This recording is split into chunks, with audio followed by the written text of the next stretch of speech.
Previously on the Rod Pedersen Show. Rod, if you're free, I have an extra ticket to the Warriors and Oil Kings game in Moose Jaw tonight, if you want to join me. I would love to, but I can't. To quote Sammy Seafood Sam, I'm busy. How about that? Where's Seafood Sam? Moved to Calgary. He's busy. Yeah. But thank you, Glenn. Muna. Big shots. Sitting up there with the Russian national coach at the press conference. Guy ran a seafood restaurant in Saskatoon, okay? His name was Seafood Sam. That was the name of the restaurant, and the Saskatoon Blades would bring him down to coach the All-Star or the intra-squad game, and he'd start brawls. And I remember hearing the story about Daryl Lubanicki. They told the guys, no more fights. And so all of a sudden there's a fight, and then they drop the puck, and then there's another fight. There's another. He's coaching the intra-squad One game. kid had fought 3 times, so Daryl Lubanicki said, I'm going to put an end to this. And he walks around the rink, and he comes over to the kid who's had 3 fights, and he says, what is going on around here? And the kid says, that Chinese guy keeps sending me out to beat out of that. So he had to go to this Seafood Sam, who was this little 5'2" Chinese fellow who owned their local restaurant. Seafood Sam's. And tell him to knock it off. No more fights. How about that? Get ready for the Rod Pedersen Show.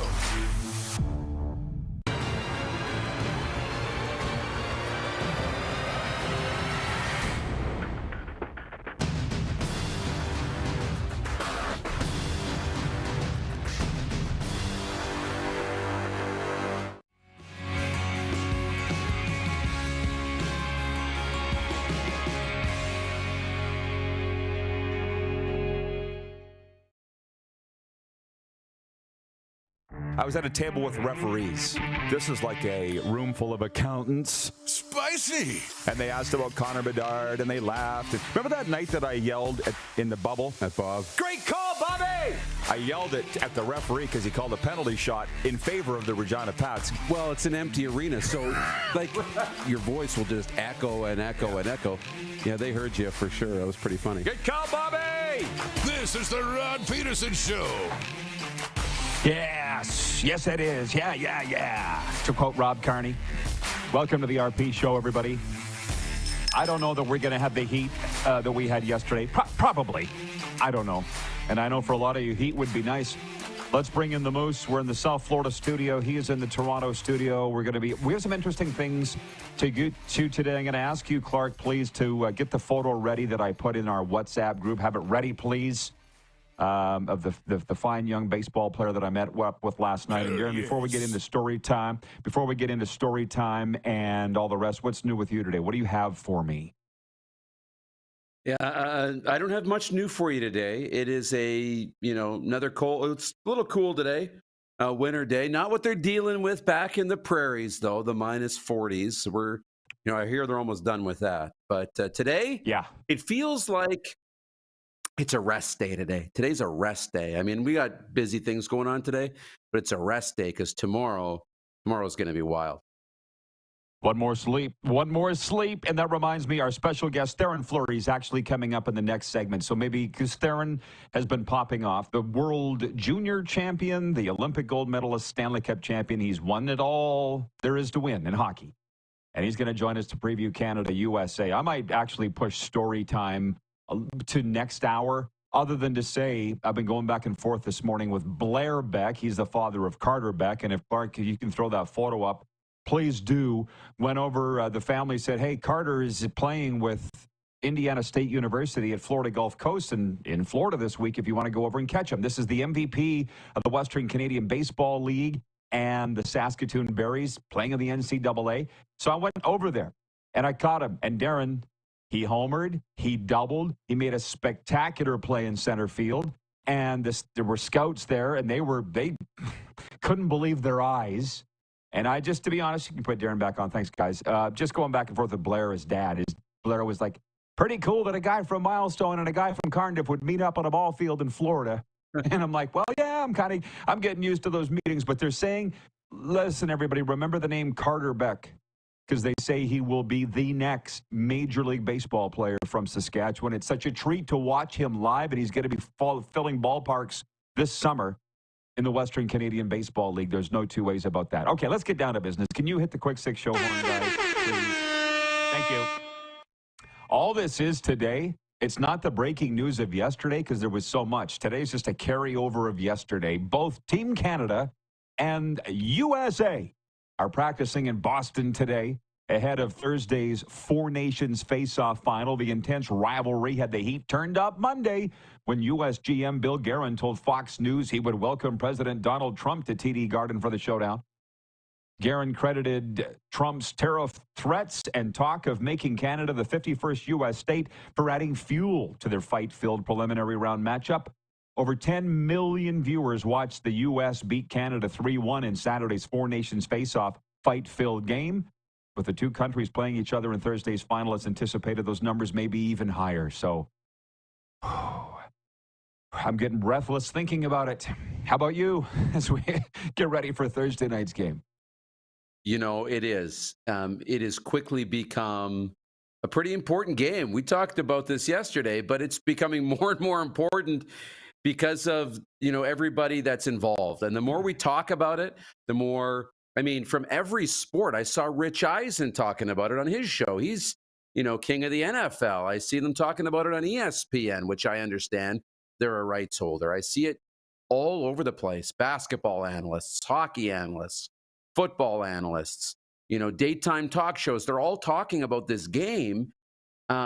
It's pretty wild. And this has kind of happened organically. The timing of the tariffs and everything else, the timing of this tournament. This was meant to be best on best, great. But everything that's happened at the same time has just created a perfect storm. They couldn't have planned it, and that's the best way for things to go. You could not plan this kind of hype and everything. And I don't know what I was doing this morning, but I saw on Twitter some guy that I don't even know from Vancouver tweeted a link to a story that the U.S. hockey team would welcome Donald Trump at the game. They'd like to have him there. This guy went off in Vancouver why do you think we're pissed off here in Canada? And originally I thought it was fake news. I'm like, there's no way the USA hockey team would want Trump there. They should be focused on the game. And then I just read, no, it's true. It's true. But again, if anybody doesn't understand why you would try to cozy up to a world leader or the leader of your country, you're an idiot. If you don't understand why Alex Ovechkin was photographed with Putin, or the U.S. hockey team wants Trump at the game, or the Rough Riders practiced with Justin Trudeau on Parliament Hill when I was there, if you don't understand why you would want to get along with your country's leader, there ain't no help for you. And we can't be friends. But interesting what you're saying about all the television networks and all that are going. They are. And 10.1 million people watching last Saturday's game, the round-robin game. Somebody sent me a reel, Darren, of some Canadians, young guys, in Detroit trying to find a bar that will have the game on. And the guy is saying that nobody in Detroit knows that this is even happening. And it's like, well, you're going to run into that. I'm pretty sure that at least 90% of sports bars are, no, just say sports bars, forget restaurants. In America, if you ask them about the game or what's going on, I can tell you they wouldn't know. So if you want to purport that and promote that and crap on the game, go ahead. What I know is we're all going to be watching. Yeah, well, let's remember, like, if we're talking 4 or 5 million people watching the game, 4 or 5, 6 million people, those are big numbers, right? In Canada, that's like, what, 15% of the population? If you get to 10 million, you're looking at a quarter of the population in a country of 40 million. A quarter. That means 75% of the people aren't paying attention, right? And it's the same in the U.S., and that's crazy high. Yes. To get 25% of the population watching, that's the Super Bowl. More than that. They were doing over a third, over 33%. But that still means the majority of people don't know what you're talking about. That's kind of hard to wrap your head around when everybody in your circle is all over this game. Wild. Jeremy in Winnipeg writes in and says, hello, Rod. I'm back to decompress from the Super Bowl on to the offseason. Let's go, Canada. Bring it home. Four nations. What a win for the NHL. It was. It's going to be posted in the next little bit in the South Florida Tribune today. They did not plan this. Up until last week, most people didn't even know what this tournament was. So this perfect storms all, hit at once to make it the biggest hockey game in a very long time. But it's not the biggest ever. And Carlos in Indianapolis writes in and he says, I was under the impression the Miracle on Ice was the biggest hockey game ever. How about But then that? my hockey knowledge begins and ends with, I know it's not the Regina Patriots. So there's that. Thank you, Carlos in Indianapolis. That Miracle on Ice 1980 wasn't even the gold medal final, for the love of God. But you are under the spell of the media, the American sports media, that would have you believe that it was the biggest ever. And it wasn't. Which, thank you, though, rolling us into point two. Let's settle it once and for all. Via poll for EMJ Marketing. Okay, EMJ Marketing will provide the perfect keynote speaker for your event. Contact Joe at emjmarketing.com. What is the biggest hockey game ever played? We kicked this around a little bit yesterday. We decided to actually make it the poll today. Was it the 1972 Summit Series Game 8? Was it the 2002 Olympic gold medal game in Salt Lake City, which Theo Fleury was on that team, and he's joining us next for Canada? 2010 Olympic gold, or was it a game that we haven't even thought of? And I'll be honest, I was doing a little bit of research, and that you wouldn't think Game 8, how's that a deciding game? Well, there was a tie in the series. So Game 8 was the deciding game, Darren. So that's how that... Listen, if they're still talking about it, neither Darren nor I were born when that happened. I voted for that. 72. I did. What are you voting for? I'm going to vote 2010, and that goes against, my heart is in 2002. But I vote 2010 because it was at home, and the significance of that being on home soil, one of the biggest games. Yes. I liken that to the Riders in 2013, right, winning the Grey Cup at home. Same thing, maybe the biggest game in their history. Same deal. But 72, we all know the importance of it, and none of us watched it. That's what's wild. I wasn't thinking about outside of our borders, but maybe 1980 could be the other option. That game against the Soviets and what that meant. And we all know it because of Hollywood, right? In the movie. Yes. With Kurt Russell. That's why we know it and we think it's so big. That is storytelling. Maybe that's the other, but I think it's 2010. Good for them for making it into the biggest hockey game ever, but anybody that knows the game knows that it wasn't. So Utah Darren writes in and says, I hope Trump stays away. He is a bad luck charm. Ask the Chiefs how the Super Bowl went. How did we know Trump was cheering for Kansas City? Did we know that? Bill writes in and says, I watched it with the entire school back in Whitby, Ontario. We still talk about it. Okay. 72 Summit Series Game 8. That is the biggest hockey game ever played. And to be honest, I don't think it's going to be topped. It's not by this Thursday night. That's all that I'm saying. I was waiting to see somebody say, a pundit or somebody on social media to say, this is the biggest hockey game ever. And nobody said it. So clearly not everybody's lost their mind on this God's green earth, but close.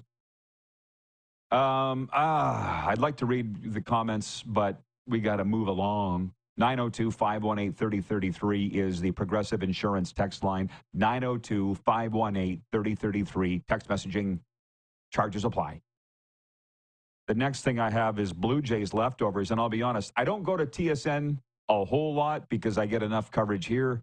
But if I want my Blue Jays coverage, I got to go to Canadian sources, and I read the column by Steve Phillips at tsn.ca, Darren. I like Steve Phillips, former general manager of the Mets. And whether this is to be believed or not, and he, I think, should know, he goes, Vladdy is as good as gone.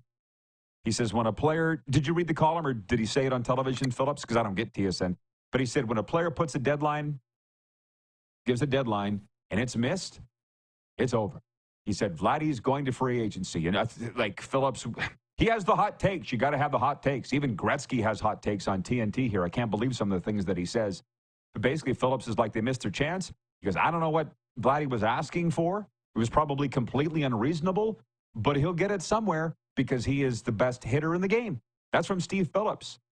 I think you're excited. You put in your column, which is at rodpeterson.com right now, that Vladdy said he wants to be in Toronto forever. So let's go with that. Or is that just unicorn piss and pixie dust? Well, I think there's something to it. I mean, you don't want to go into a year, if you're Vladdy, where you're going to play with the Jays in front of those fans, not, enjoying your time and having the fan base like you and you liking the fan base and wanting to be there. But he did also say, he said, I still want to be a Blue Jay for life. But he did say, but now they got to compete with 29 other teams. And one thing we've learned in this situation, I believe, is it is going to be about the dollar figure. So, yes, there's one thing to say I want to be here and want to be a Jay for life, but I'm going where the biggest check is. I hope it's the Jays, but I'm going where the biggest check is. And we'll see if the Jays are interested in stepping up to the plate. They weren't. At least he's honest about it. I wonder, because I don't think fans are that evolved. I really don't. If Vladdy ends up going somewhere else, which Steve Phillips seems to think that he will, and it's all about the highest bidder, and let's be honest, they all do. Shohei Ohtani, Juan Soto, it's been going on forever. Will Jays fans forgive him and kind of turn on the Jays? Probably, because they're kind of turning on Shatkins now, right? The regime there as it is. But it'd be interesting, because look at all the other guys like Vince Carter, right? Didn't they burn his jersey? He left. He knew they were never going to win, and it's a kind of a Toronto sports LeBron, thing. too. Yeah. Yeah, but didn't happen in Toronto, though. By the way, Elaine writes in from Victoria, BC, on the Progressive Insurance text line. She says, "Hi, Rod. You make me LOL. I think it'll be a different game on Thursday. Canada 4, USA 2. You're the greatest, Rod." I wrote her back and I said, very kind of you. Thank you, Elaine. By the way, I want to talk about, very briefly, later on, about NBA All-Star Weekend, because I didn't watch a single second of it. And for those that did, they've been complaining about it. So I'm glad I didn't. NFL announced a game in Brazil, and the Chargers are going to be there week 1 this year. Tony Dungy's made some interesting comments about Antonio Brown. I want to get to that all later. And we don't do it enough. Well, no, it's not. No, we don't do it often. But junior hockey news, there's a lot. For those that follow us in the rectangle, the Notre Dame Hounds are moving from Wilcox, Saskatchewan, from Notre Dame College to Warman, Saskatchewan. That's huge news in the junior A circles. Penticton is leaving the junior A circles and joining the Western Hockey League, we understand. Ladies and gentlemen, there are millions at stake there in expansion fees and all the rest. That is big time. And Darren and I could talk about it for 2 hours. We could, because we love it that much. It's just not enough people care about it. But we will talk about that later. And I will say one thing. You and I were both in a banquet hall in Delisle, Saskatchewan. And remember who was speaking? Theron Fleury, Georges Larac, and Dennis Hull. And Theron Fleury got up and told a half an hour, or maybe an hour, of junior hockey stories and had the place rolling. And I said to Theo after, I said, I didn't think anybody could tell junior hockey stories and hold an audience. He goes, I can. How about that? And he did. And he joins us next. Okay, Moose, I'll see you in hour 2. Okay, see you then. You're not going to want to miss it, everybody. Theron Fleury joins us next. NHL icon. We'll be right back here on Game Plus Television, streaming live and podcasting wherever the best podcasts are.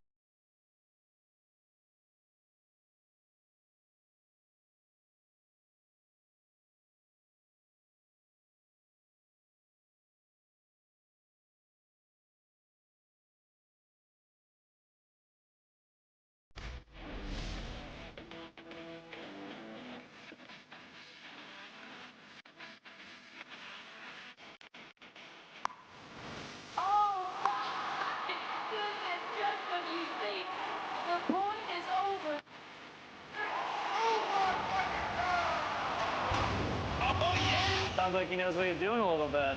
As long as you're entertained. Aren't you entertained? We're all capable of doing more. More speed, more reps, more commitment to getting every detail perfect. And that's why it's important we never miss a donation appointment. Blood and plasma donors are needed every day in Canada to support thousands of patients that rely on Canada's lifeline. We're asking you to join the Hockey Gives Blood Partners for Life team. Join today by downloading the Give Blood app or book online at blood.ca/HGB. Canada's premier Junior A Hockey League deserves premier coverage, and at IKS Media, we have you covered for all things SJHL. SJHL Weekly on Monday, a live broadcast across our social media platforms where we interview your favorite players and coaches from across the league and preview the upcoming week. And on Thursday, SJHL Insider, where we look ahead to the weekend that will be and cover everything going on across the league. Catch it all on our social media platforms or on sjhl.ca.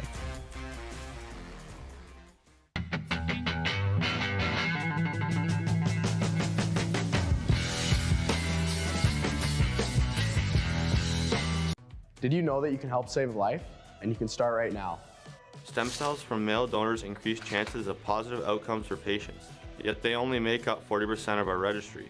Today, there are hundreds of people in Canada searching for their life-saving match. You can be a patient's best hope. Be a hero by registering with Canadian Blood Services Stem Cell Registry now.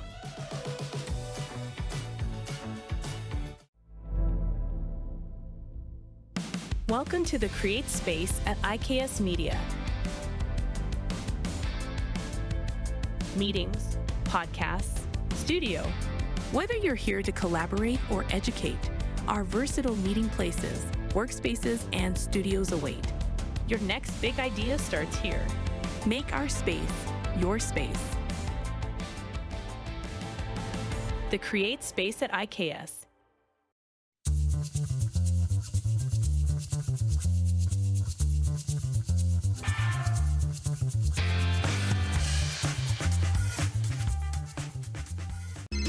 Text 902-518-3033. 902-518-3033. Pick up your phone and text RP, that's Rod Pedersen. Text 902-518-3033. Here's how your business can be a part of Canada's fastest growing sports talk show. All you have to do is contact us, and we will tell you all about the dynamic and exciting marketing opportunities we have, utilizing a fully integrated 360-degree multi-platform. Imagine your business seen and heard across Canada on Game Plus TV and around the world on the Rod Pedersen Digital Network. You will use one of the most overused expressions in sports. You gotta be kidding me. Get your business involved. Contact the Rod Pedersen Show today.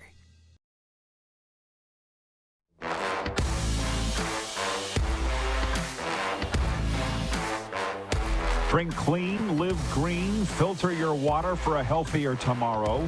Hour 1 is brought to you by Culligan Water. Culligan Water of Regina. Visit them at culliganregina.com. Let's be honest, we're all just holding our breath for Thursday night's Canada-USA game. There's a lot of stats on it. I got a column in the South Florida Tribune today about it. Let's bring in Theo Fleury. He's had a lot of thoughts on social media of late about the tournament. Theo, I feel like I could just put my feet up and let you go. I might actually do that. What do you think about this tournament and Thursday's game, please? Well, I'm pleased that the guys actually took it serious, and I think every game has been outstanding. Lots of skill, and it's amazing to me that when you have the best on best players, how physical the games are compared to what we watch on a daily basis, in the NHL. And so, I think it's great. Obviously, behind me here, I have lots of great memories playing for Team Canada and several different venues and tournaments and stuff. And so, I'm looking forward to the game, and, it'll be interesting to see which guys step up and which guys don't.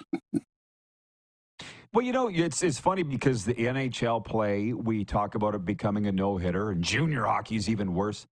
So why is it, do you think, that they get into a tournament like this, which, let's be honest, nobody really even knew what it was?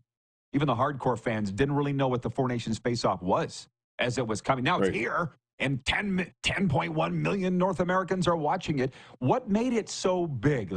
Was it the booing of the anthems, or was it pride? How did we get to this point, do you think? Well, we haven't had a best on best in a long time, and anytime that happens, obviously the intensity picks up, and pride of country kicks in, and the Americans have finally caught up to us and are a highly competitive team, and as we saw in the first game, they're very capable of beating Canada, and Russia was originally our biggest rival, and now that has switched, and America's the team to beat now. Well, you're paying attention to far more of hockey than you let on. So I wonder what you think. Are you fearful? Listen, I know you. Are you fearful of the USA winning this game Thursday? Because I think we all know what it means. At least they will have a year of bragging rights until the Olympics. It's not just a game Thursday. Yeah, they don't have Connor McDavid and Sidney Crosby. That's the only way they can be successful is if they play exactly the way they did in the first game, and that is it's a team game. You know what I mean? And they played very well defensively, and the Americans have the best goalie in hockey right now. And when you have the best goalie in hockey in a one-game showdown, anything can happen. You look at the 96 World Cup of Hockey, Game 3, if Mike Richter doesn't stand on his head, we win the game like 10-1. You know what I mean? And so that is a big factor. And, Binnington has been great, but he's going to have the game of his life in order for Canada to win, because goaltending wins championships. And I think that's what it's going to come down to at the end of the day. I would imagine you're home there in Mar-a-Lago North. You're home in Calgary watching Saturday. Well, it is a compound. Let's be honest. It's a very comfortable compound, right? Mm-hmm. Is that where you were watching Saturday night's game? And what did you think when it looked like 1980s Pats Warriors, even 90s? Drop the puck, fight. Drop the puck, fight. What were you thinking? Well, I was thinking this is great. This is old school, the game that I grew up playing. And, if you watch the 96 World Cup of Hockey, like it was pretty brutal. It was very physical. There was a lot of interpersonal rivalries, in that 3-game series that played out on the ice. And, you saw that, last Saturday night when Canada played the United States, that, the U.S., was I thought it was very well thought out by those 3 guys to come out and make a stand, right away, early on in the game. Like, we're not afraid of you guys. We're not backing down. And, this means a lot to America. Like they've played second fiddle in hockey for a long time. And we beat them in the Olympics in 2002 and 2010. And obviously that can't, that leaves a bitter taste in their mouth. And, we've seen at the World Junior level, the Americans take the next step. They're going to the next level. And, you can see all of those kids that have gone through that program and are now a part of Team USA in the 4 Nations Cup. Like, and these are big moments, right? These are the type of games that, when you're playing road hockey, back home, or you're on the outdoor rink or whatever, these are the games that you dream about playing in. And I'll never forget, the Olympic final in 2002, skating around in warm up, and my hair was standing straight up in my helmet. That's how much, excitement there was. And, you know, I just remember walking out, you know, before the game started and seeing, you know, the Canadian and American flags and the red and the blue, you know, it was like that's what you dream about. And this is one of those games where, you know, Connor McDavid solidifies his, you know, his legacy as one of the greatest players. Sidney Crosby, you know, same thing. But on the other side, you know, those guys are looking to do exactly the same thing. The Kachucks, the, you know, the Jack Eichels, you know, this is your opportunity to solidify yourself in history. And, you know, as of tomorrow, you know, this is probably the biggest hockey game that's ever been played in a long, long time. That's our poll. What's the biggest game ever? By the way, I voted for 72 Summit Series Game 8. What would you vote as the biggest hockey game ever played? What would you vote for? The options are 02, which you just talked about, 2010 Olympic gold, or 72, or something else we haven't thought of. Well, I would say the first time Moose Jaw played Regina in the Crush Can and we beat them. So and we brawled at the end of the game. So no, I think all of those are iconic in their own special way, and obviously I'm biased because I played in the 2002 Olympic Games, and you know it's hard to believe that we hadn't won a gold medal in 50 years of playing hockey at the Olympics, and so you know there was a lot of added pressure. But you know, if you look at the gentlemen we had in our dressing room, and you know what I find funny is Joe Sakic probably had the greatest performance in the history of like the whole Olympics. Like he was unbelievable that night, and I had a front row seat to watch his, you know, his magic, and you know, there was a reason why he was the MVP of the Olympics. He was phenomenal that day, and he carried us, you know, to that win, and it was pretty awesome to be a part of that. I'll tell you something. Peter Worrell came on our Panthers show that we do down here, and I said, who's the toughest guy you ever played with or against? He said, Joe Sakic. And I said, what? Peter Worrell said, the expectations on that guy every single night. And he met them every single night. He goes, that's pressure. That's tough. That was from Peter Worrell. Jeremy writes in from Winnipeg. He says, hey, Theo, my fiance is your cousin, Jenna Kulavani. Your selling on your OT winner in the playoffs was awesome. There you go. You got a relation watching, Theo. Tony from Cochrane. Tony says, how about the 87 World Junior Canada-Russia bench clearing brawl in which Theo partook? I heard the other day, somebody said you started that. Did you start that brawl, Theo? I was on the ice. That's all I'll say. How about that? That's all you. Well, that reminds me. Bill Lindsay's coming on our Panthers show this afternoon to preview Thursday night Canada-USA. That's going to be great. There's a guy that's from both sides of the border. Yes.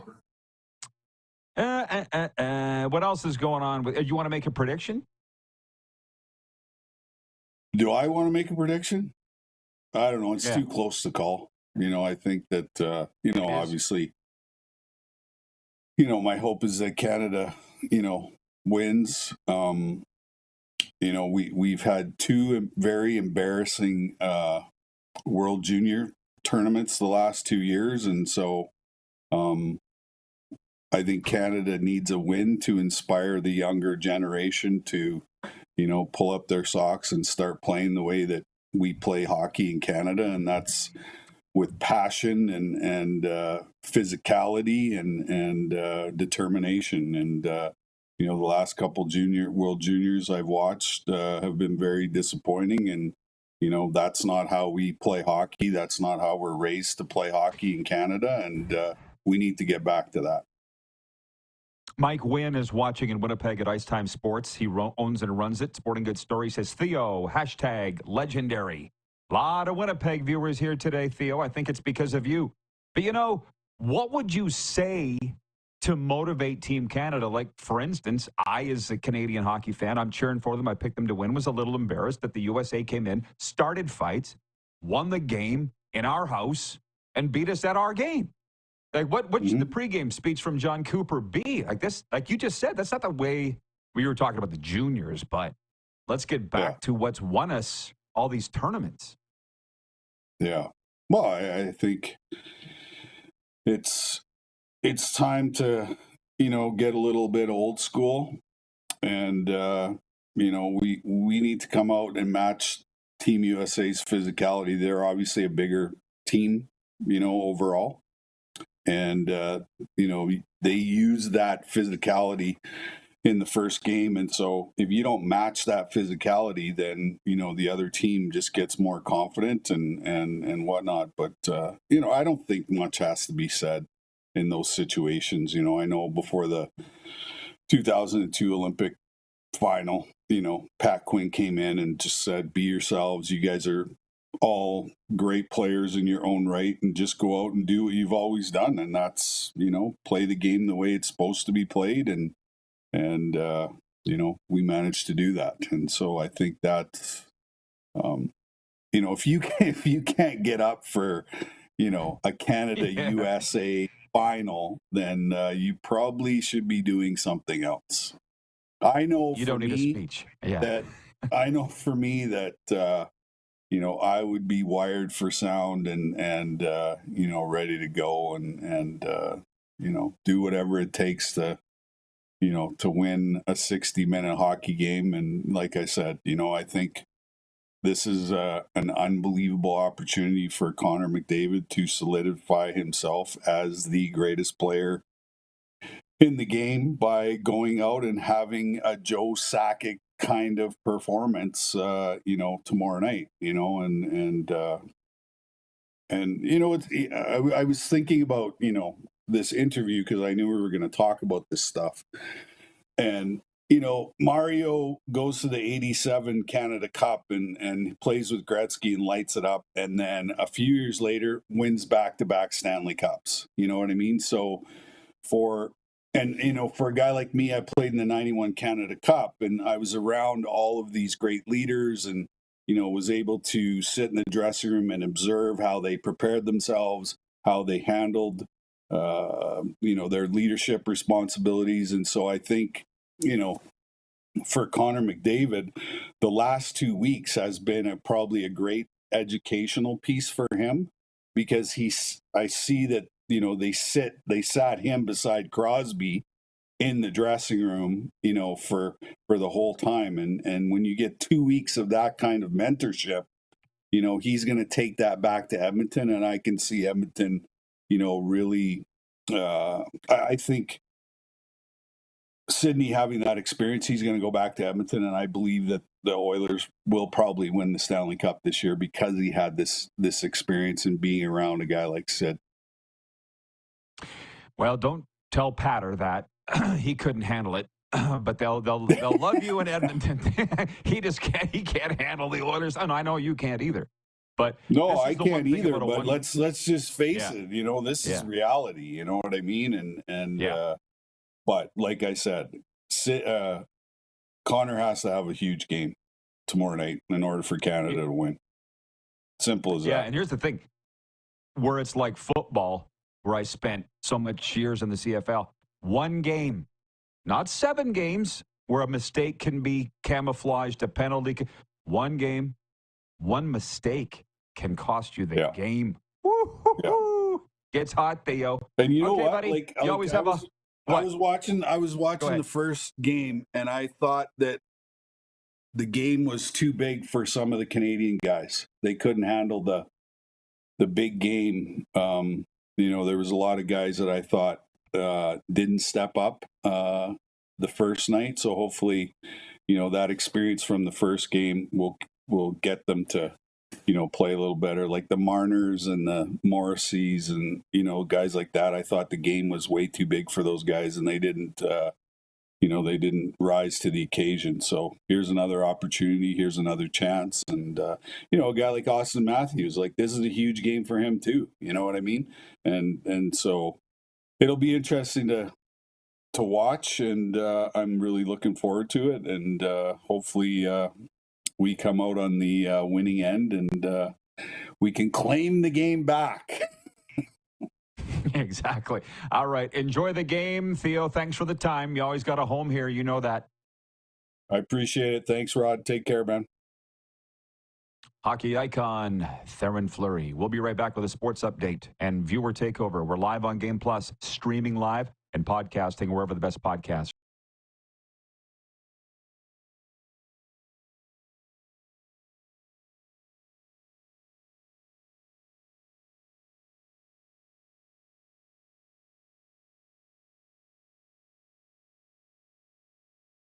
The live sports experience is changing. Teams and facilities are under pressure to provide online and in-venue entertainment. IKS Live has the right team to deliver. We provide service across North America and produce the best fan experience, in the seats or streaming to you.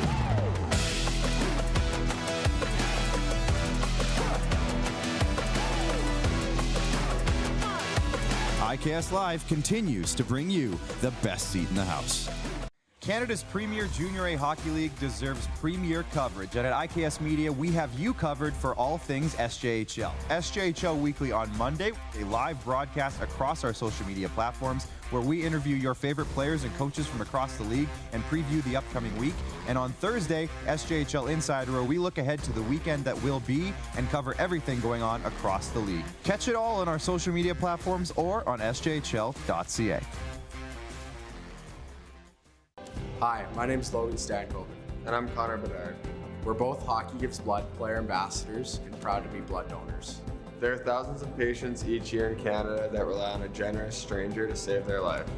Please book an appointment today to donate blood at blood.ca/HGB.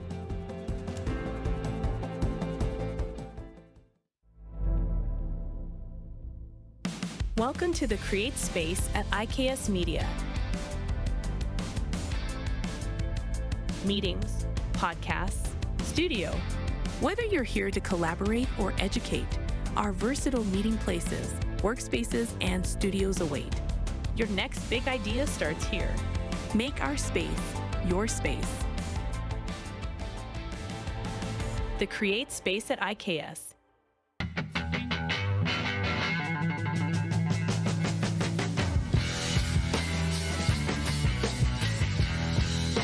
From cash spiels to grand slams, club competitions to world championships, there's a lot to keep up with on the pebbled ice. Stay up to date with the Hardline Curling Show, your weekly source for everything curling, with the latest event results, breaking news, interviews with players, executives, and insiders, plus behind-the-scenes access you won't get anywhere else. Follow us on Facebook, X, Instagram, and subscribe to our YouTube.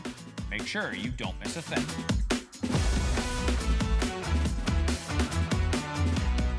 We're all capable of doing more.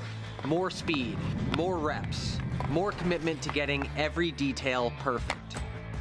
And that's why it's important we never miss a donation appointment. Blood and plasma donors are needed every day in Canada to support thousands of patients that rely on Canada's lifeline. We're asking you to join the Hockey Gives Blood Partners for Life team.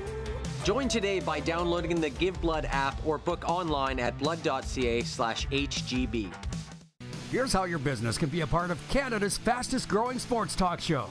All you have to do is contact us, and we will tell you all about the dynamic and exciting marketing opportunities we have, utilizing a fully integrated 360-degree multi-platform. Imagine your business seen and heard across Canada on Game Plus TV and around the world on the Rod Pedersen Digital Network. You will use one of the most overused expressions in sports. You gotta be kidding me. Get your business involved. Contact the Rod Pedersen Show today.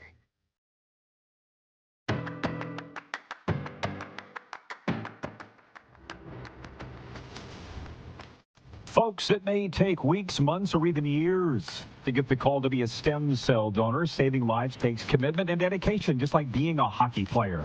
Give hope to patients in Canada. Register online at blood.ca, get swabbed, and spread the word amongst your family and friends. Oh, this has been great. So great. Let's take a dip in on the Progressive Insurance text line, 902-518-3033, and the streaming chat feed. C. Lightning writes in and says, Theo, Fleury made Canada proud when he helped win the Stanley Cup with the Flames. Yeah, and Olympic gold and World Juniors gold. Tony from Cochrane, Alberta says, Theo's book would make a great addition to your bookshelf, Rod. I treasure my copy. You think I don't have it? Theo is one of my closest friends. It's at home on my bookshelf there, along with a lot of other interesting books. And it's quite, well, Randy from Winnipeg writes in and says, Phil Esposito, the greatest speech in a Canadian jersey after Game 4, united the whole country. 72 Summit Series needs to be a big part of Canadian history. It is. And that's why I voted for it in our poll of what's the biggest hockey game ever played. The biggest game. I wasn't alive, Summit Series, Game 8. I wasn't live. I was wherever my mom was, okay, because she was pregnant with me. That's the inside hook. But I heard enough about it that I'm voted for Game 8 Summit Series as the biggest hockey game ever played. That's not to take away from what's going to happen tomorrow night. And interesting comments.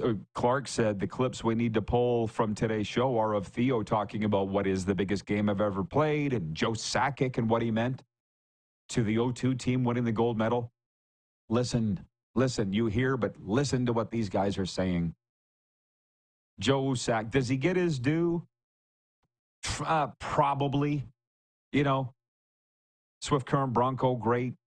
Sudden Death Joe. Even though Tisdale scored the goal, I know. But the great things he did with Colorado, I feel like Joe Sakic gets his due, but maybe he doesn't. I don't know. Definitely in Colorado he does, and I think across Canada he does. Interesting comments on Vladdy. And all of a sudden people are going to be very upset that Vladdy's saying he's going to whoever pays him the most. Brian in Hudson's Bay writes in and he says, yeah, going where the biggest check is. That's pretty obvious. Now I'm waiting for him to come out and say it's not about the money. That would be hilarious. That's from Brian in Hudson's Bay. We're all just waiting, hanging on everything Vladdy said. I'm pretty impressed with the way he's handled it all. I'm going to give till Tuesday, February 18th, first day of spring training to get a new deal done. If it's not done, I'm not talking about it for the rest of the year. Usually, I really enjoyed that Steve Phillips column at tsn.ca I read today. He said he's gone. And usually when that happens, Steve Phillips said with baseball players, they set a deadline. If it's missed, they're gone. And I look at here in Florida with Stamkos and the Lightning. Steven Stamkos wanted to negotiate in training camp. The team did not, and look how that ended. So Vladdy's probably gone. Chris is watching in Heidelberg, Ontario on the Game Plus television network, and he says, much respect for what both of you gentlemen have battled through and the men you are today. Thank you, Chris. He says, I actually met Mr. Fleury in an elevator at a Calgary hotel in '89 when they were about to head to Russia. I was 18 and in Calgary for a soccer tournament. Labor Day weekend, LOL. Chris, you and I must be around the same age. I remember bumping into Theo in the men's room, the Longhorns on McLeod Trail South in my first year of college. Theo's just a couple years older than me. I'll never forget he was wearing a yellow blazer, and I thought it slapped. Darcy in Grand Prairie writes in and says, thanks, Theo.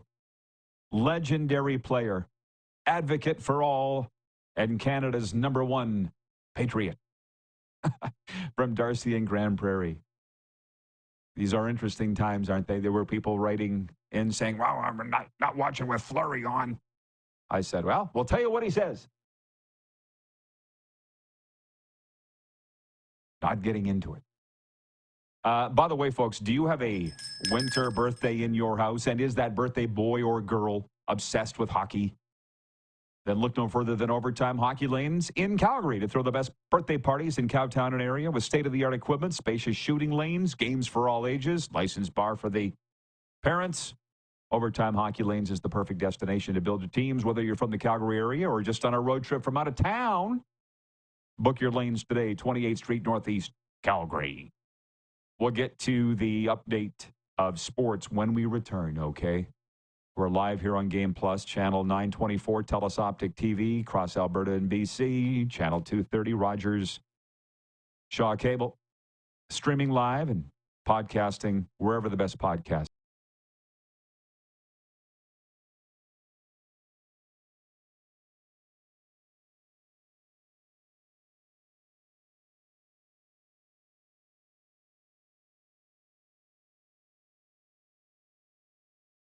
The live sports experience is changing. Teams and facilities are under pressure to provide online and in-venue entertainment. IKS Live has the right team to deliver. We provide service across North America and produce the best fan experience, in the seats or streaming to you.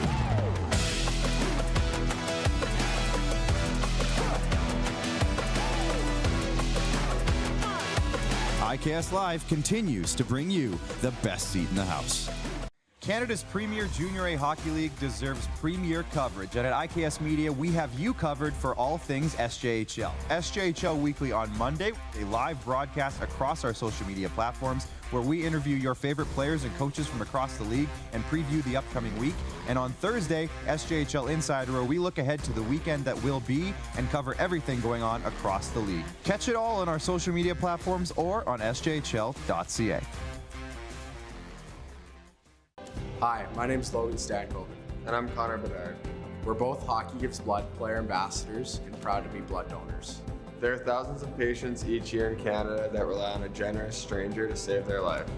Please book an appointment today to donate blood at blood.ca/HGB.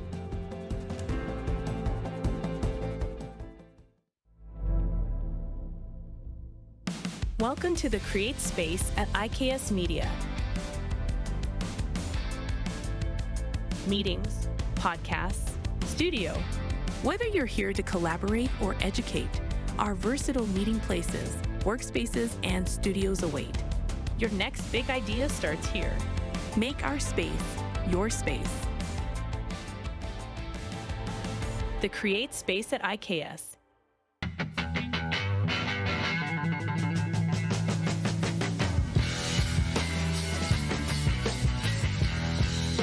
From cash spiels to grand slams, club competitions to world championships, there's a lot to keep up with on the pebbled ice. Stay up to date with the Hardline Curling Show, your weekly source for everything curling, with the latest event results, breaking news, interviews with players, executives, and insiders, plus behind-the-scenes access you won't get anywhere else. Follow us on Facebook, X, Instagram, and subscribe to our YouTube. Make sure you don't miss a thing.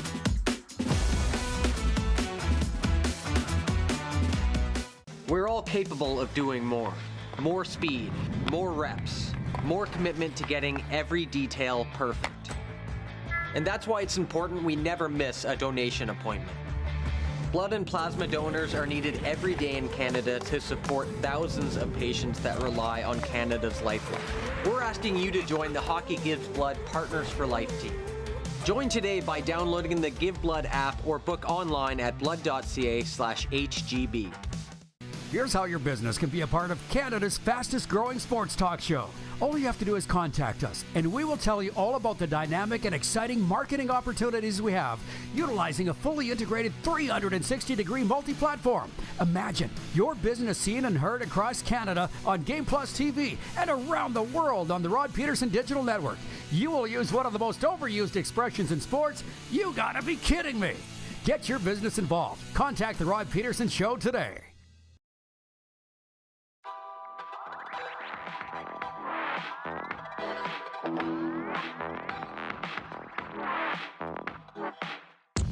We're going to call it a mini overtime, and that includes a sports update on this Wednesday. There are 3 draws with playoff ramifications today at the Scotties Tournament of Hearts in Thunder Bay, Ontario. One of the key Pool A matchups will be between Team Canada's Rachel Homan and Corinne Brown of BC. Homan leads at 5-0. Brown is 4-1. A key Pool B matchup is between Pool B co-leader. I didn't even make. It's hard to read. Pool B co-leader Danielle Inglis of Ontario at 4-1 against Manitoba's Kate Cameron, who is 3-2. The NBA gets back to work tonight with the LA Lakers hosting the Charlotte Hornets. There are 9 games on Thursday. The Toronto Raptors return to action Friday night when they host the Miami Heat, who have lost 4 in a row. Getting rid of Jimmy Butler has caused quite a slide for the local NBA team, but I think they would do it again. The sports update is brought to you by Heavy Gym. Heavy Gym isn't just about lifting weights. It's about lifting your spirit, your enthusiasm, your strength, your potential. Step into the gym that's changing lives. Find out more at heavygym.ca. Proud sponsors of the RP show. It has been an interesting one here today, hasn't it? I've gotten through most of what I wanted to get through. Troy Douglas, you show up just in time.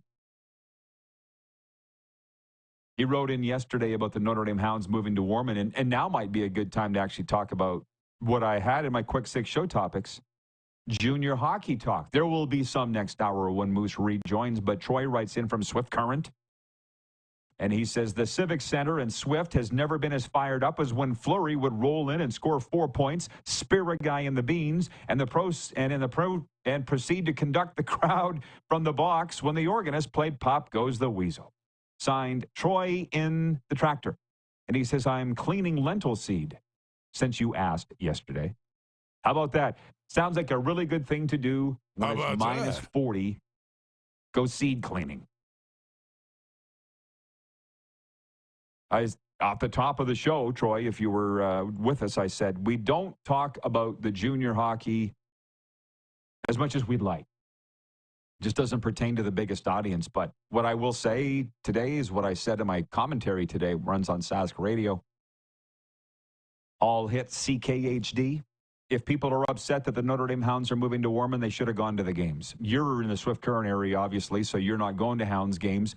But we used to pack that barn, Hill Pollich Arena. I was there, as was Rod Brindamore and Curtis Joseph and Scott Pellerin and all those guys, Barry McKenzie. Times change. And I want to get into this more with Darren next hour because it's like Penticton doesn't want to be in Junior A anymore. They want to be in Major Junior. So why does Warman? Well, because all the players come from there, and they got a beautiful rink to get it done. So, yeah, we'll talk a little. Why not? It's February 19th. For the love of God, you should be able to talk junior hockey. Colt in San Diego writes in and says, Vlad Jr. should come to my Anaheim Angels, where his dad used to play. He's going to go to whomever writes the biggest check. And can you blame him? People say it's just business. And then when they go, just business, everybody gets pissed off. Well, guess what? It's just business. Deal with it.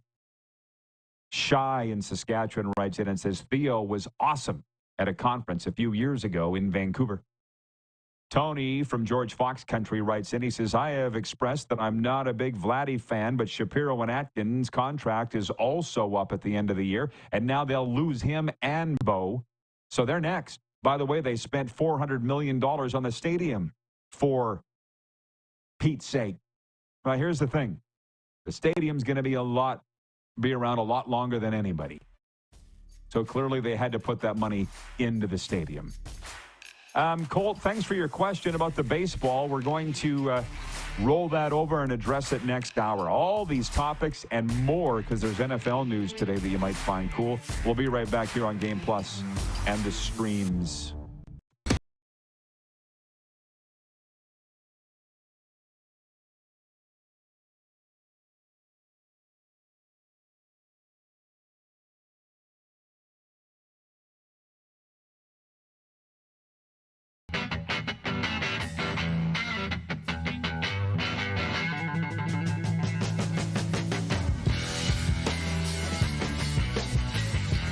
We're all capable of doing more.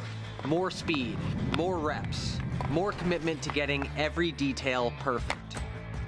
And that's why it's important we never miss a donation appointment. Blood and plasma donors are needed every day in Canada to support thousands of patients that rely on Canada's lifeline. We're asking you to join the Hockey Gives Blood Partners for Life team. Join today by downloading the Give Blood app or book online at blood.ca/HGB. Welcome to the Create Space at IKS Media. Meetings, podcasts, studio. Whether you're here to collaborate or educate, our versatile meeting places, workspaces, and studios await. Your next big idea starts here. Make our space your space. The Create Space at IKS.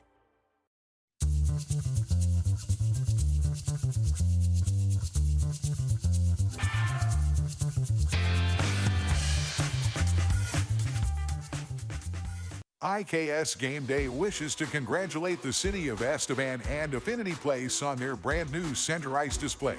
This state-of-the-art score clock features 5 LED faces with full motion graphics, scoring integration, and our new Halo mounting system.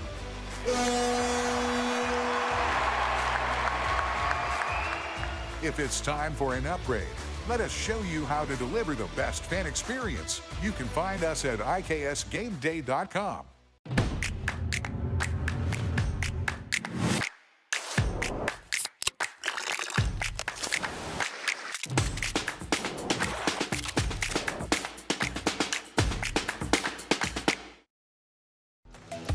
The live sports experience is changing. Teams and facilities are under pressure to provide online and in-venue entertainment. IKS Live has the right team to deliver. We provide service across North America and produce the best fan experience, in the seats or streaming to you.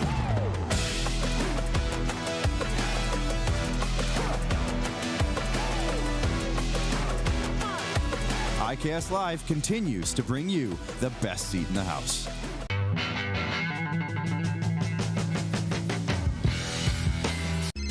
Text 902-518-3033. 902-518-3033. Pick up your phone and text RP, that's Rod Pedersen. Text 902-518-3033. Business owners and marketers. Okay, we know you think we're pretty cool. That's why we want you to share in the coolness factor. Partner with The Rod Pedersen Show and market your business every weekday to sports lovers just like yourself. Take advantage of our many cost-effective commercial and promotional opportunities. Tell the world about your business. Yes, the world. Thanks to Game Plus TV and the Rod Pedersen Digital Network. Contact us today and find out how you can be a part of Canada's fastest-growing sports talk show, The Rod Pedersen Show. I was at a table with referees. This is like a room full of accountants. Spicy! And they asked about Connor Bedard, and they laughed. Remember that night that I yelled in the bubble at Bob? Great call, Bobby! I yelled at the referee because he called a penalty shot in favor of the Regina Pats. Well, it's an empty arena, so like your voice will just echo and echo and echo. Yeah, they heard you for sure. That was pretty funny. Good call, Bobby! This is the Rod Pedersen Show. I'm going to tell you, it's hour 2. It's great to be here. And in this business, it's great to be anywhere, I'll tell you. We're in the studio with episode number 1437. 1,437 shows as of today. And Moose joins us from Toronto. I'll be honest, Moose, it's just like,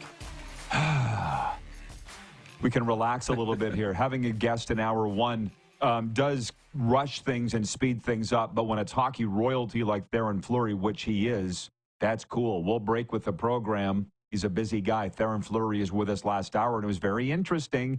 The viewers have picked up on it. I asked him our poll question today, which coincidentally is brought to you by EMJ Marketing. They'll provide the perfect keynote speaker for your event. Contact Joe at emjmarketing.com. What's the biggest hockey game of all time? When we started kicking this around yesterday, our options were what the poll options are today. 1972 Summit Series Game 8, 2002 Olympic Winter Games gold medal in Salt Lake City, 2010 Olympic men's hockey gold medal game, or other. Theo said 0-2. I don't know if you were watching. He goes, well, I'm biased, but 0-2. That's yours. Why do you love that game so much? Because it's not mine. Why is it yours? It's because it's all my hockey heroes. You know, as somebody in their, 30s, this is what I grew up with. Theo was part of that team, but it was Mario, and it was Yzerman, and it was Eric Lindros and Curtis Joseph. It should have been Patrick Waugh, Marty Brodeur. Al McInnes, Rob Blake, Chris Pronger, right? Like, keep going down the list. Paul Correa, Jerome McGinley. These were all my hockey heroes. Matt Sundin played for Sweden, and it was Brett Hull and Tony Amane and Bill Guerin and Mike Richter and Brian Leach. I could go on and on and on and on and on. I didn't grow up watching prime Gretzky. I watched Gretzky in St. Louis and a little bit with the Rangers. I understand Gretzky. I, think he's the greatest of all time, but I didn't grow up loving watching Wayne Gretzky play. I grew up watching these other guys play. So for me, it's 0-2. And Theo as well. But the one thing about Theo, what people don't necessarily realize or definitely appreciate, is he's honest. So, and I'm similar. You may not like what we have to say, but at least you know we're speaking from here. Okay, so that's a fun thing as we get ready for Thursday night's huge matchup, Canada-USA, and I will come back on that in a second.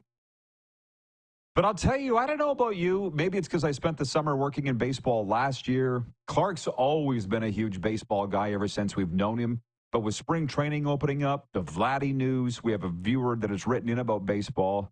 I'm kind of into it. Major League Baseball, NCAA level, WCBL. How about you as pitchers and catchers? And now everybody is reported here to spring training. Unfortunately, this feels like the first year I'm not into it. Like, I've spent some time in Phoenix and some time in California, usually about this time of year. And I was in Phoenix during spring training one year, and it was great. And I love that feeling of it. Do I stick with it all year? No. When we were back in the studio, we all had hot dogs for opening day. Like, I love all this stuff, the event side of it. To be honest, I've heard nothing, zero about Major League Baseball spring training. I haven't heard anything. And in my circle, it's been all Four Nations. It's been a little NFL. It's been Scotties that's been going on, and even some golf. But it hasn't been baseball. This feels like the first year that's happened to me. Well, your life's changed. My life's changed. Things shift. But I will say something very interesting about that. Well, this is going to relate back to hockey in a second, but Colt in San Diego writes in, and he says, how was being at Florida Gulf Coast baseball last night? We opened the show talking about it. I said we'd spend a little more time on it here. Carter Beck, not to be confused with Miami Hurricanes star quarterback transfer Carson Beck, who came from the Georgia Bulldogs. No, Carter Beck may end up being a bigger name in sports, and I'm not joking. Carter Beck. And I've known his dad since his dad was born. There we are. That's Carter. So Blair Beck wrote me on Facebook last week and said, Indiana State is coming through. Florida, if you have a chance, go watch Carter. Well, best chance I had was last night as they're at Florida Gulf Coast. And I meant to say this to you, man. I meant to say it to my sponsor, Bob, today, too, because he's a huge college sports fan. Do you know where Indiana State University is? Because I didn't. Terre Haute, Indiana. That's fair ways up there from here, where we're at in South Florida. These dudes are riding a bus, Darren, and Carter is the MVP of the Western Canadian Baseball League. These players all come back and play in Canada in the summer when the weather's good, but now they're playing in a winter league down here. They're just rolling on a bus. They were in North Carolina last week. They're going through Florida this week and next, and then I don't know where the hell they're going after that. And Serena was with me, and she said all these teams now have a general manager. I can't quite figure it out, but college sports teams have a general manager. So Serena said to them, what about their school? And the guy goes, well, it's all online now. So can you imagine a few hours a day doing online schooling and then playing baseball down in Florida and these cool Georgia and these cool places, man? That's what they're doing. Does that not sound like the greatest life? It does. It is the greatest. And, that's the whole idea of work from home, work from on the road, do your stuff. If you're really good and diligent, you can take an 8-hour day and condense it into 3 hours. If you're not, that's going to really be a struggle for you. But guess what? You got the flexibility to do that. Play baseball, ride the bus, do a little studying. I mean, that's the best, man. He's living the dream. So that's what they're doing. So I will say this. Carter, at his first at bat, and he was hitting second, doubled. Next at bat, homered, and he ended up going 2 for 4. But the play he made in center field, and there was scouts there, and I was watching them because they all had their Major League Baseball gear on. Trust you can pick them out a mile away if you know what you're looking for. Right-handed batter hits a rope, a line drive into left center. Carter's the center fielder. He tracks it, sprints over, and he doesn't run. He floats. He hops. You know what I mean? And with a backhand, I'm like, he's not going to get there. On a line drive, yep, backhanded stab like that to make that was the nicest play I've ever seen him make. And already was just like. So, anyways, I was talking to his dad this morning. He said Carter's very fired up. He's had a great start to their winter league season, and they're saying he will be the next Saskatchewan-born major leaguer. We've only had 3. Dustin Mulliken. I think there's only been 3. Clark can confirm or deny on that. But Terry Poole, Andrew Albers, and Dustin Mulliken, I think there's only been 3. He would be the 4th. Now, furthermore, I don't know what you're seeing for coverage for USA Canada the final Thursday night in Boston. We're all following all this stuff. Elliot Friedman, it looks like, is in the practices. He's saying Brady Tkachuk is not practicing for the USA, but Matthew is. I think somebody's reporting Quinn Hughes is indeed practicing with Team USA, so he's in for injury call-up for Charlie McAvoy. I got a lot of friends from here in South Florida, guys from the Hockey News, CBS Sports Network, that are there. And I'm like, I just want to be the guy that can go to all sports. So it wouldn't look real weird if you saw me in the press box at a Florida Panthers game or walking onto the diamond at Florida Gulf Coast University or into a high school football team locker room. I've done all those things, right? That's what I want to do. So it's not making me jealous one bit to see those guys up in Boston at the game. I'm looking forward to the game, but I don't have a burning desire to cover it. How about you? I mean, I'll admit, I wish I was there. I'm okay with that. I'm a little jealous. That's fair. But no, I enjoy being here too and watching the game, and that's going to be great.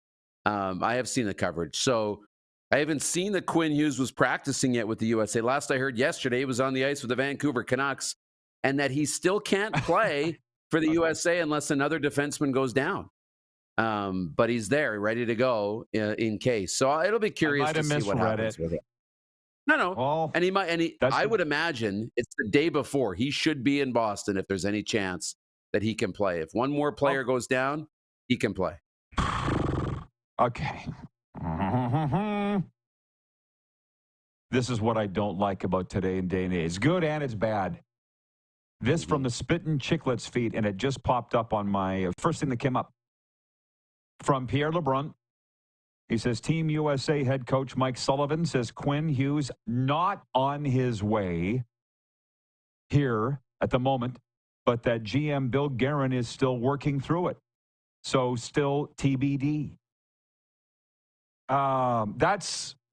It's really crappy when this stuff gets bogged down in red tape and rules. I saw Biznasty comment that they should just change the rules and allow these guys to be able to play. What exactly is the rule? You can't make changes to your roster unless they're injury necessitated, right? That's the rule that they're dealing with? Yeah, injury necessitated. And one injury doesn't allow you to bring another guy in. That's why you have a couple extra bodies. It has to get to a point that you can't dress 6 defensemen, so we'll allow you to bring another one in. But you've got a guy up in the press box that's been watching, so you got to bring him in first. And only will we allow you to add to your roster if it becomes something. We don't want you to have to play with a defenseman short or anything like that. So he's not coming yet. But I saw what you saw earlier, or maybe what you saw. I saw somebody roll out line combinations and had Quinn Hughes on the top pairing, defense pairing for the USA. I saw somebody say he's on the way, going to save the day for the U.S. It might have been Spittin' Chicklets. But you got to know who to trust when you're reading this stuff, man, because the internet, it'll get you. Well, and to be honest, let's just talk about the game. And I'm looking forward to our Cats and Bolts podcast later this afternoon, the show we do weekly on the Panthers and Lightning. Bill Lindsay's going to join us to preview. He was born in Fernie, but played for Team USA. It's complicated, as they say on Facebook statuses. But and it was a wonderful chat with Theo Fleury last hour about this. I knew that he would have tremendous insight in not only the historical meetings between Canada, USA, but also a great preview of Thursday night's game. And because this is not a 7-game series, man, to me, I'm not the only guy that's noticed. I think I'm probably the last guy that's noticed why these tournaments are so exciting is because they're short. This is like a football game. Charlie McAvoy not playing or Cale Makar not playing as he did Saturday night. Massive, massive, massive, massive. Over a course of a 7-game series, you can adjust on the fly. You know what I mean? Coaching-wise and maybe camouflage these things. In one game, you can. And that heightens the excitement, doesn't it? I'm glad you brought that up because that is what's so great about football. Is it's one game. Every week is kind of a main event. In a 7-game series, you're right. Like, okay, if we missing a guy for a game here, a game there, we can afford a loss in a 7-game series. We lose one, we'll get him back the next time, right? We have another day. We live to fight another day. But in a tournament like this, there is none of that. And Charlie McAvoy is one of the best defensemen in the world. That's a big loss for the Americans. And you can't replace him with Quinn Hughes. I mean, Quinn would have loved to be on this team to begin with, but he's obviously in a better place now than he was at the beginning of the tournament. But yeah, Cale Makar being out Saturday was massive for Canada. Now the United States without McAvoy, it'll be interesting. Everything is more important when it's just one game. 902-518-3033 is the Progressive Insurance text line. Funny how I said these weren't going to be all new topics today. It's kind of a continuation from yesterday. The Canada-USA Four Nations Face-Off Championship, Vladdy going to free agency because he couldn't get a deal done with the Blue Jays, and a little bit of football. But hang on, Gary in Winnipeg writes in, the old fart. He writes that, not me. Gary says, hey, Rod, you mentioned that you admire Vladdy for not commenting on his situation with the Blue Jays. There's a very simple explanation for that. His English-speaking skills are the worst, considering he was born in Canada. Any comments, Rod? Yeah, I do have comments on that. Number one, his English is probably better than you think, right? Alex Ovechkin used to play that he didn't understand English. Didn't understand. He knew. Vladdy probably knows. And what I meant was Vladdy did not throw the number. What I meant was Vladdy did not throw the numbers out that he's searching for. That's very clearly closely guarded secret, right? But the other thing is, when I came up in hockey, 80s and 90s, when we had Europeans come over, they had to speak English because we didn't have the internet. In a lot of cases, there was only one on the team. Who are they going to talk to themselves? So they had to learn. Nowadays, they can watch satellite TV from their country, read websites from them. They don't need to learn the language. So that's another thing. Vladdy was born in Canada, but raised in Dominican Republic, right? Where they don't, if he was in a Spanish-speaking community, shouldn't be surprised by this. So the main thing is, you do you. I'm not going to admonish the guy for not learning English if he wasn't made to by his parents or he wasn't in that environment. Does that change things, Gary? Used to be you had to learn. Now you don't. And they're getting away with it. Gordon writes in, Ryder Gord from Devon, Alberta. And he says, I love all the international games, but number one for me was 1972, Canada-Russia. Listened to Game 8 in Manitoba on the school intercom system. The whole school listened. I was grade 9. Remember it like yesterday. Ryder Gord in Devon, Alberta. Again, well, did you change your vote? Did you go back to 02 because Theo agreed with you? You can. In this case, you can. I mean, for me, that was the biggest. Yeah, I'm going to go to it. I was kind of looking outside my own self, but Theo validated me, and he said, you know what, it's okay to just think what you want to think. And, for me, it was 02. I can't do that. Be careful. Be careful. He puts up with a lot of guff for his views. Right? Yeah, I don't know if I'm interested in that, though. I did change my mind. I did say 2010 because in my lifetime, that was the biggest game ever played. But I can, as Darren say, think outside myself enough to know there was a life before I came along. And Game 8, 1972 Summit Series has my vote. We got a lot to get to, and we haven't even brushed on football yet. Trust me, we will. We will be right back here on Game Plus TV, streaming live and podcasting wherever the best podcasts are.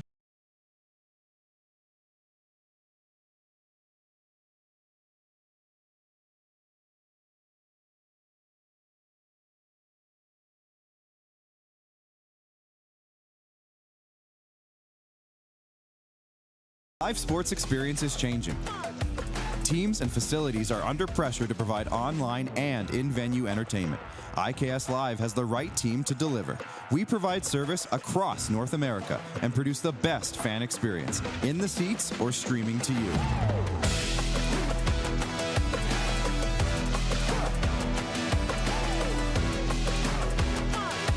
IKS Live continues to bring you the best seat in the house.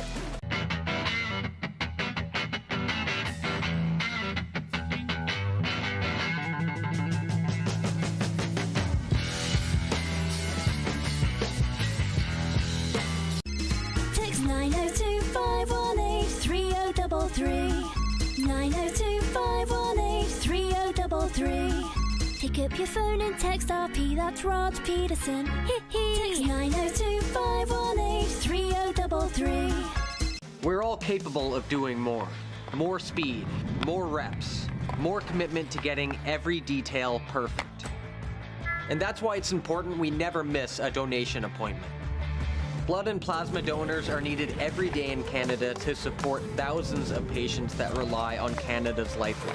We're asking you to join the Hockey Gives Blood Partners for Life team. Join today by downloading the Give Blood app or book online at blood.ca/HGB. From cash spiels to Grand Slams, club competitions to world championships, there's a lot to keep up with on the pebbled ice. Stay up to date with the Hardline Curling Show, your weekly source for everything curling, with the latest event results, breaking news, interviews with players, executives, and insiders, plus behind-the-scenes access you won't get anywhere else. Follow us on Facebook, X, Instagram, and subscribe to our YouTube. Make sure you don't miss a thing.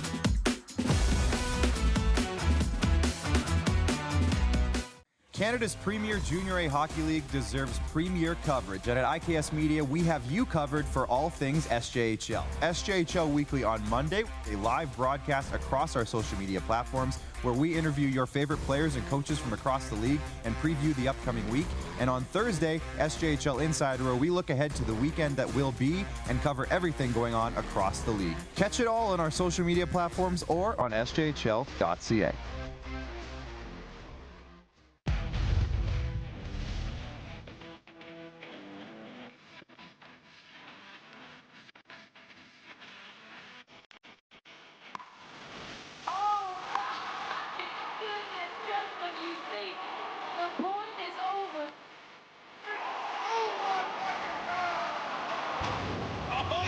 Sounds like he knows what he's doing a little bit. As long as you're entertained. Aren't you entertained? Here's how your business can be a part of Canada's fastest growing sports talk show. All you have to do is contact us, and we will tell you all about the dynamic and exciting marketing opportunities we have, utilizing a fully integrated 360-degree multi-platform. Imagine your business seen and heard across Canada on Game Plus TV and around the world on the Rod Pedersen Digital Network. You will use one of the most overused expressions in sports. You gotta be kidding me. Get your business involved. Contact the Rod Pedersen Show today.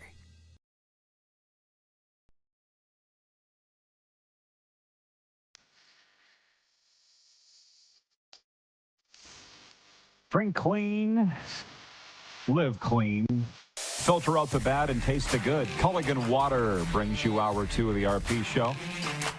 Visit them at culliganregina.com. And by the way, sports fans, join the Rod Squad newsletter today. Stay ahead of the game with exclusive insights, updates, contests, and exclusive content delivered straight to your inbox. Sign up for free today at rodpeterson.com. If we can bring the Moose back in, and they do. Just like magic, he appears. My 10 Things column is in there. Darren's 10 Things column is in there. 10 WHL things from Glenn Erickson, which, trust me, we're going to get to the junior hockey stuff, too. All kinds of great tips. Moose's betting advice. But let me say this. There is breaking news from the NFL today. The Los Angeles Chargers will play their 2025 season opener in Brazil against an opponent to be announced this spring, making the Chargers the first franchise to play on 5 continents. The NFL announced today. The Chargers will be the home team for the September 5th game at Neoquímica Arena in Sao Paulo. The venue hosted a Week 1 matchup between the Philadelphia Eagles and Green Bay Packers last season in the first game in South America. If I recall, there was some bitching about the turf, was there not, at that game? Or was it the local soccer team was mad they were playing it? Do you remember something coming out of that game, or did I dream it?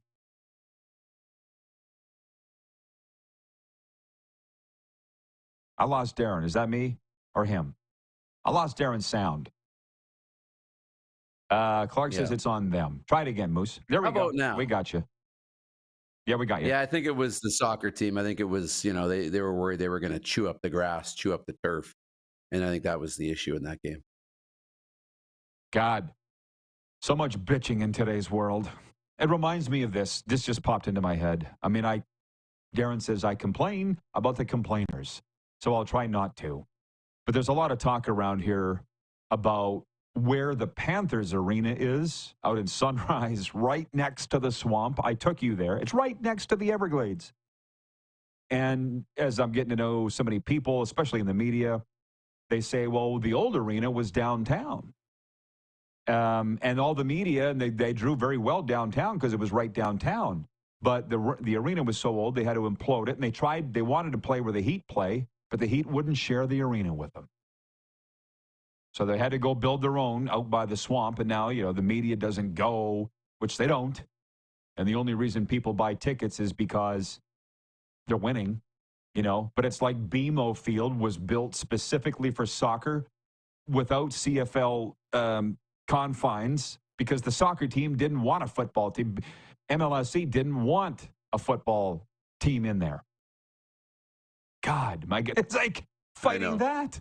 You know what I mean? It's like to say, can we ever all get along? It ain't ever going to happen. So That's the football news there, Moose. Oh, and before we talk about this junior hockey stuff, which we promised, which is frankly, I don't know if it's my number one passion. Hockey is my number one passion, but junior hockey is right up there. The poll question today is, what's the biggest hockey game of all time?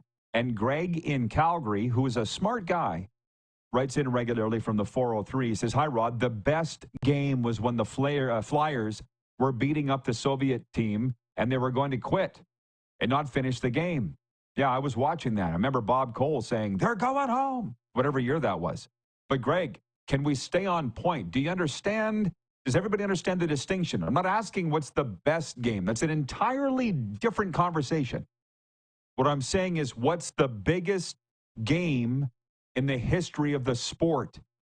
That's different than how did it all play out, which incidentally, game 8 of the Summit Series might be the best game too. Because as I was reading up about it, Canada was down 2 goals going into the third period, tied it up, and Paul Henderson scored the winner in the final minute. And that's what made him a Canadian hero. But we're not saying what's the best game. Darren, that's a completely different conversation. Yeah, we're talking about the stakes, and we're talking about what game means the most and all the rest and implications of results and all of that. I agree, because I was looking at a list of top games of all time, best games, which is the other question.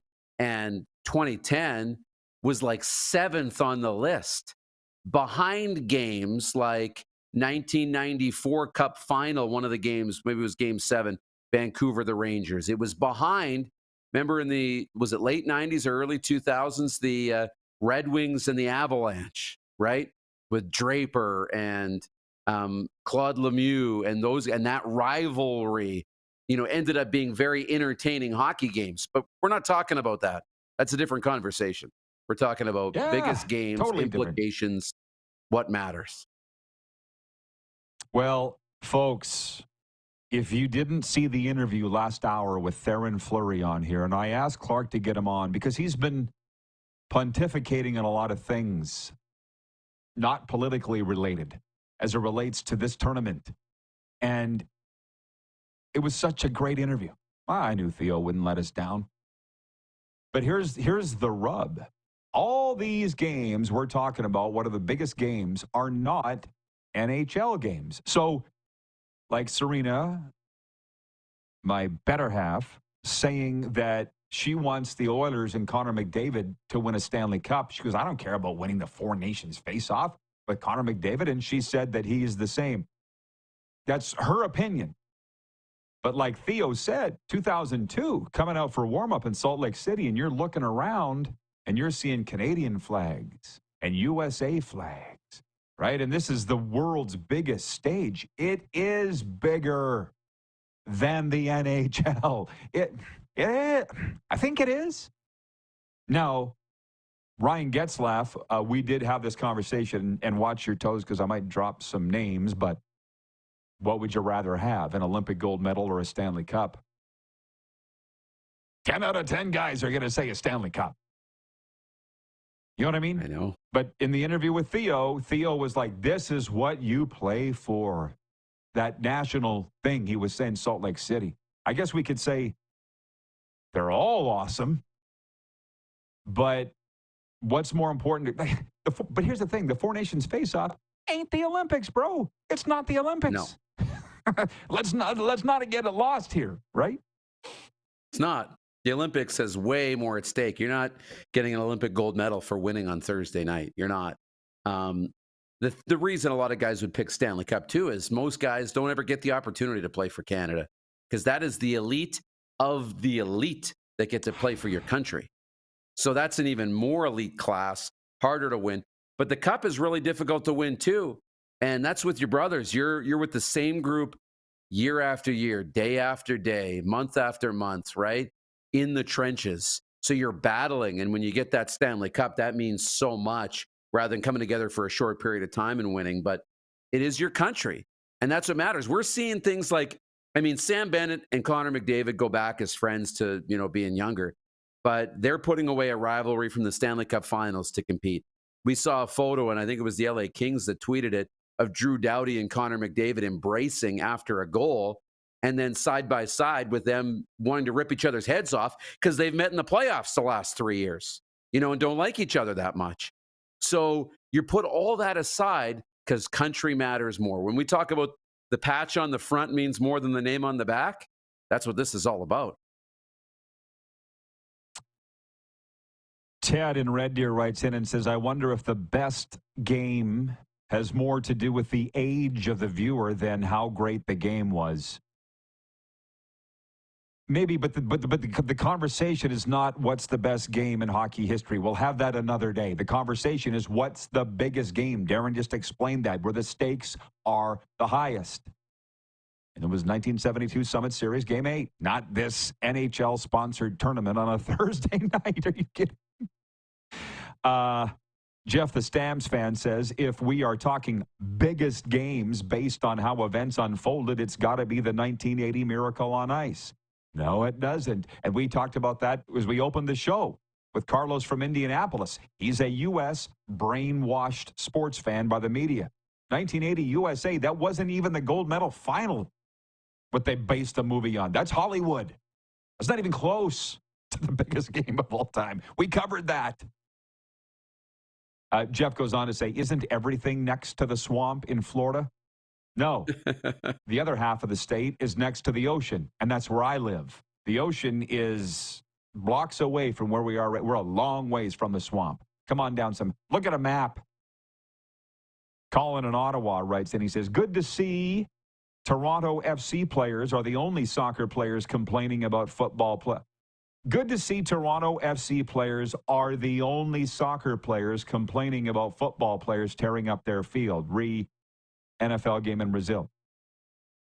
I think, did you mean they aren't the only players? Because the Brazilian soccer players were bitching about it, as are Toronto FC.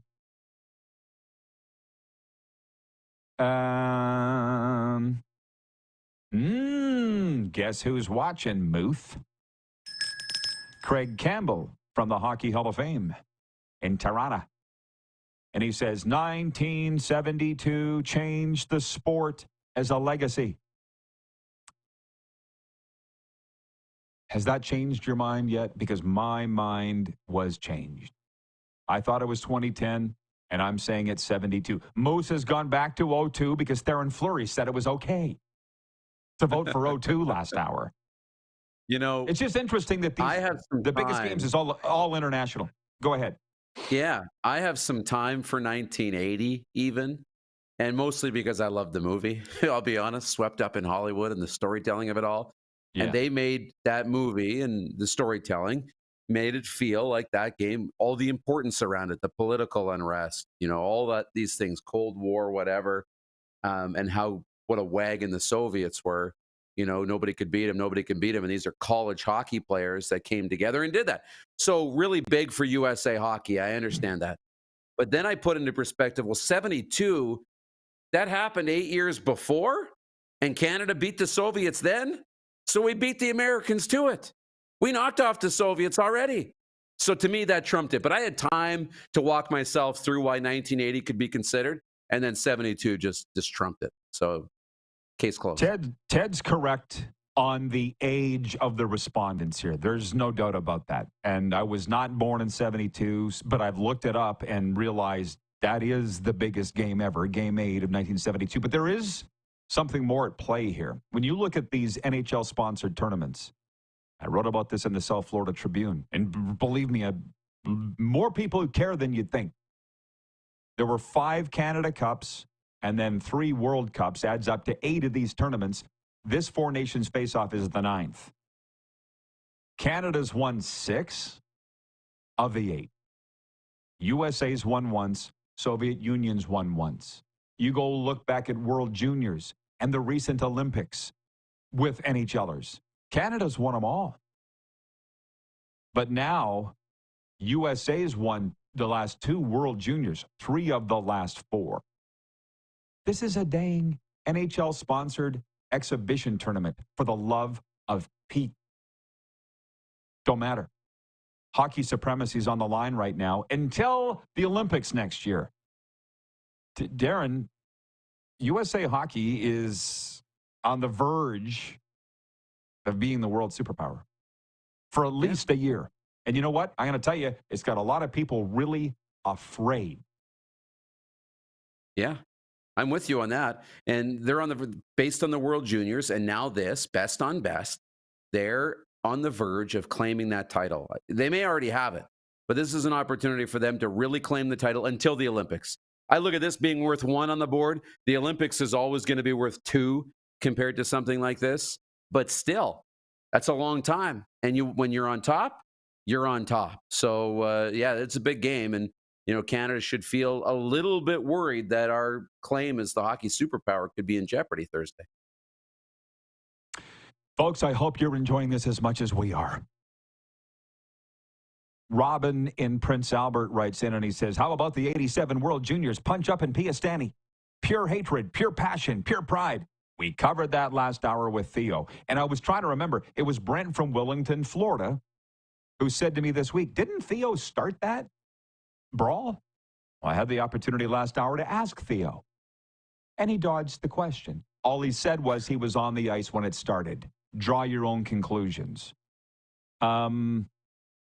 Just to clarify, now everybody's getting into it. This is like the unofficial pregame show of the damn Four Nations Face-Off final.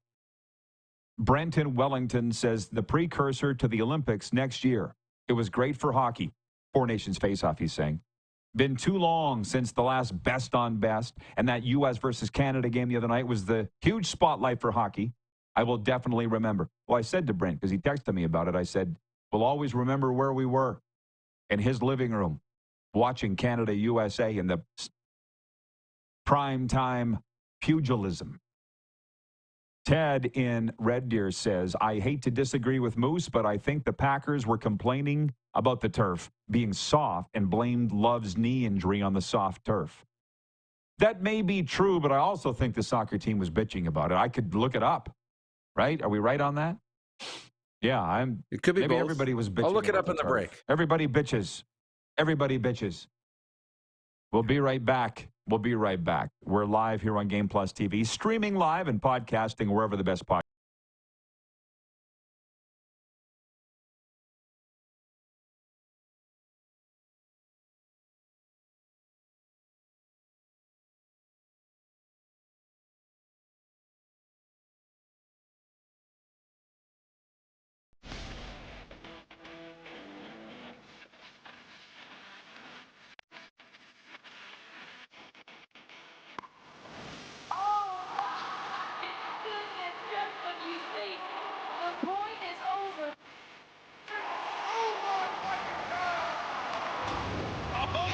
Sounds like he knows what he's doing a little bit. As long as you're entertained. Aren't you entertained? We're all capable of doing more. More speed, more reps, more commitment to getting every detail perfect. And that's why it's important we never miss a donation appointment. Blood and plasma donors are needed every day in Canada to support thousands of patients that rely on Canada's lifeline. We're asking you to join the Hockey Gives Blood Partners for Life team. Join today by downloading the Give Blood app or book online at blood.ca/HGB. Did you know that you can help save a life? And you can start right now. Stem cells from male donors increase chances of positive outcomes for patients, yet they only make up 40% of our registry. Today, there are hundreds of people in Canada searching for their life-saving match. You can be a patient's best hope. Be a hero by registering with Canadian Blood Services Stem Cell Registry now. Canada's premier Junior A Hockey League deserves premier coverage, and at IKS Media, we have you covered for all things SJHL. SJHL Weekly on Monday, a live broadcast across our social media platforms where we interview your favorite players and coaches from across the league and preview the upcoming week. And on Thursday, SJHL Insider, where we look ahead to the weekend that will be and cover everything going on across the league. Catch it all on our social media platforms or on sjhl.ca.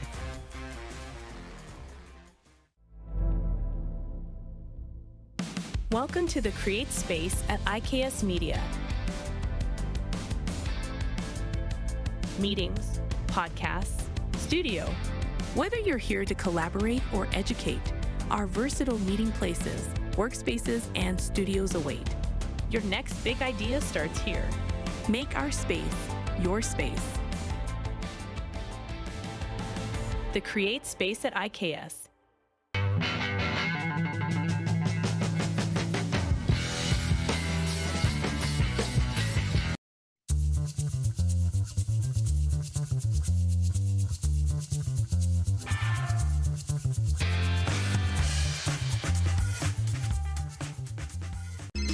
Text 902-518-3033.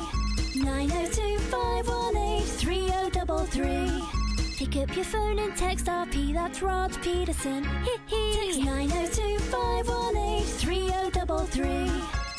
Here's how your business can be a part of Canada's fastest growing sports talk show. All you have to do is contact us, and we will tell you all about the dynamic and exciting marketing opportunities we have, utilizing a fully integrated 360-degree multi-platform. Imagine your business seen and heard across Canada on Game Plus TV and around the world on the Rod Pedersen Digital Network. You will use one of the most overused expressions in sports. You gotta be kidding me. Get your business involved. Contact the Rod Pedersen Show today.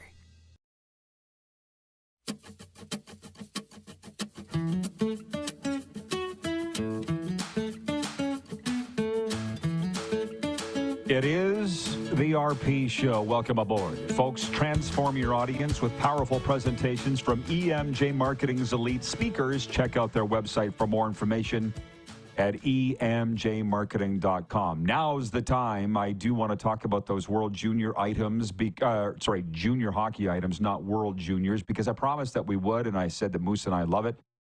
But before we jump into that, Darren said you said you were going to look it up in the break, and now I'm such a squirrel, I can't remember what you were looking up. Do you? The turf, Brazil turf. And I'll concede that I think I was wrong on that. I couldn't find the Brazilian soccer players being upset about the turf, but I could find a bunch of stuff about NFL fans and the slipping and sliding that happened. But I thought there was something about them worried about the NFL tearing up their turf, but I'll concede that for the moment I'm wrong about that.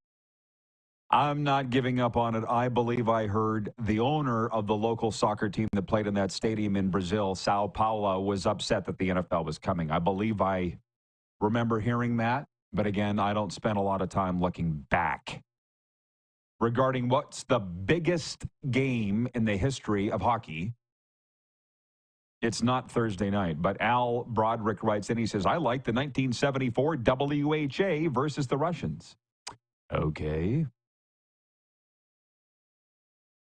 Tony in Cochrane, Alberta says, let's put this game in perspective. It's only the Four Nations and is the replacement for an NHL All-Star game. So not even close to the biggest game ever. No, and I just thought this week I would read somewhere that this is the biggest game ever. Well, Jack Eichel said for him it's the biggest game he's ever played in, which surprises me a little bit because he won a Stanley Cup with Vegas. But we're all entitled to our own opinions, I thought. So, yeah.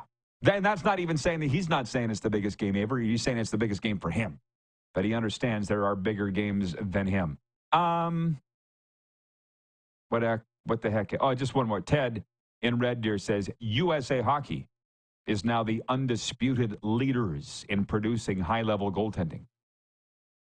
Yeah, I'm not going to dispute that, but Sergei Bobrovsky, Igor Shesterkin, and Andrei Vasilevsky would argue that. But since we're here, Moose, this kind of dropped in our lap yesterday. Our leading region for viewership is still Saskatchewan, where Darren and I were born and raised. You and I are both veterans of the SJHL broadcast loop, and to be honest, I'll call myself an SJHL historian. I literally wrote the book on their history, 50-year history book. So for Notre Dame Hounds to be moving to Warman, Saskatchewan, which is a Saskatoon suburb, to be honest, is really big news. And isn't it odd that it comes out when news breaks that Penticton's trying to get into the WHL? Whether they have done it or are about to do it, that seems like a gray area to me, but they're going to the dub, Penticton. What did you think when you first heard yesterday that the Notre Dame Hounds Junior A were no more? Yeah, disappointed because I like legacy and I like such a strong history, Notre Dame, and, the whole school and all the rest and the sports teams there and the Hounds and the red and white and all the rest. And the reality is they just haven't been that successful in the SJHL in terms of winning championships or really having success, regular season or playoff. Hasn't happened that often. And unfortunately, Warman's hosted showcases. They've been trying to, embrace the SJHL. Saskatoon hasn't had a team in the league since the Saskatoon Titans, I think it was. And that is way back. So here's an opportunity for one of those bedroom communities of a large center, the largest in the province, to welcome the SJHL. I think it's a good move. Sad day that you lose the Notre Dame Hounds, because I always wanted to see the day. I never personally saw the day where they were a great hockey team. And I always wanted them to get back to that. It just never happened in my lifetime. No, and we got to be okay with progress. For a lot of us that grew up in that province, and let's be honest, 90% of our viewers are Canadian. Y'all had your own Junior A league in your province. If you grew up in those smaller centers, it was the big time. And we love our memories. I do, of going to the Hill Pollich Arena, was what it was called at the time when it first opened, and watching Curtis Joseph and Rod Brindamore and Scott Pellerin, and they were good, and the rink was full. Something to do. It was great. That place is empty now. It's empty. And when I tried to do a book signing there one night with my SJHL book, I think 2 people showed up, and about 10 showed up for the game. You're not going to the games. It's bleeding money. It has to go. So to be honest, I haven't heard a lot of people complaining about it other than the people that it affects. And let's be honest, it does affect a few people. And that's crappy to get over too. But other than that, I haven't seen people even complaining about it. It's actually a pretty exciting announcement, to be honest. It's not a sad news item to me. No. And the Notre Dame Hounds are still going to survive. I think they're still like in other sports and in other ages and all the rest, the kids playing and stuff and going to school. But, especially today in Junior A, you need the community to keep your team going. The community drives the team. You need to have a community that's going to embrace it, that's going to back it with the businesses. And, Wilcox is really the school community, right? And it's not like the other communities in the SJHL. It's one in and of itself. And between that and, Penticton, which is really the crown jewel Junior A franchise in the country, maybe Brooks would be part of that conversation. Them leaving to the Western Hockey League, Junior A hockey is, to be honest, in a lot of trouble right now and should be worried about where they're going to find their place in the hockey world. I mean, I wrote about it this morning. I trust the people in the Estevans and in the Melvilles and Yorktons and, in the Camroses and all these different communities, and across Canada. I trust those people will figure it out. There's good people in all these communities. but they've got to find their way. And this is a real big crux turning point for the for Junior A. I went out to Canmore multiple times when I was spending all that time in Calgary because I just love junior hockey. And I ran into Mark Killam there multiple times because his brother-in-law was the coach of the Canmore Eagles. This is the new coach of the Edmonton Elks. The rink was packed every game, Canmore. But that's Canmore. I think they're fine. Notre Dame was not. Brent in Wellington, Florida writes in and he says, I also understand Warman built a state-of-the-art facility. That seems to be the biggest part of this. Yeah, they've wanted a team for 10 years. They've got the population there. They'll support it. They might be the most robust, financially successful team in the whole league. It is exciting. Robert in Prince Albert writes in, he says, it's sad to see the history leave, but it'll be exciting for Warman. Just hope they don't name the new team the Wildcats. LOL. Keep the Hounds name. Keep the history. Oh, my God. We're not going down that road. Not today. The Warman Hounds. I don't think so. Doesn't roll off the tongue. But as far as Penticton goes,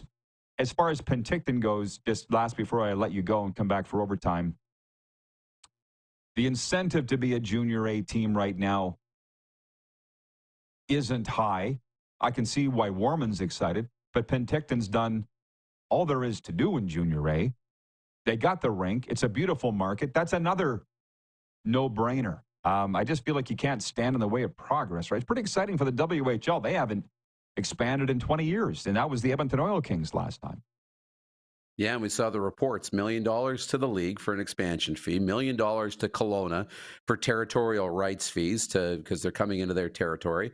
You're right. Beautiful part of the country, historic franchise with tons of success, have accomplished everything there is to accomplish in Junior A. If there was ever a Junior A market that you would think would make the jump up to the Western Hockey League, they're probably it. I'm excited to see if they can replicate that success. And it is. Don't stand in the face of progress, in the way of progress. I'm with you on that. And I'm excited to see when it happens and what Penticton looks like. Robin in PA says, it is interesting for Penticton to leave the BCHL after they led the charge to leave Hockey Canada. Yeah. Well, there's a big lesson in there for anybody who needs to learn it. Be careful what you wish for, because you might just get it. Okay, Moose, you have a great afternoon and evening, my friend. All right. Thank you, guys. Overtime is next, and it's just going to be fantastic. We'll be right back here on Game Plus TV. All of your comments and questions are welcome next. We're streaming live daily, noon to 2 Eastern, and podcasting wherever the best podcasts.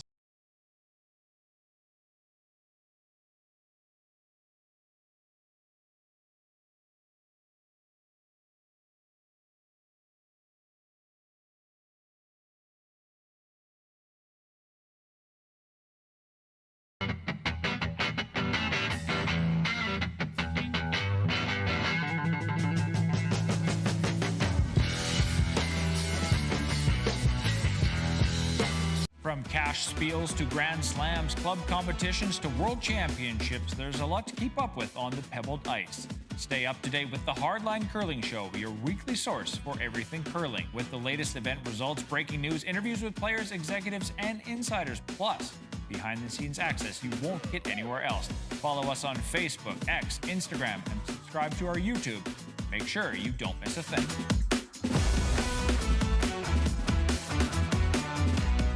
We're all capable of doing more.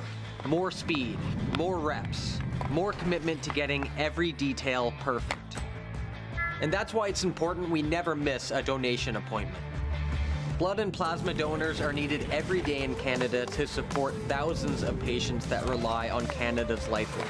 We're asking you to join the Hockey Gives Blood Partners for Life team. Join today by downloading the Give Blood app or book online at blood.ca/HGB.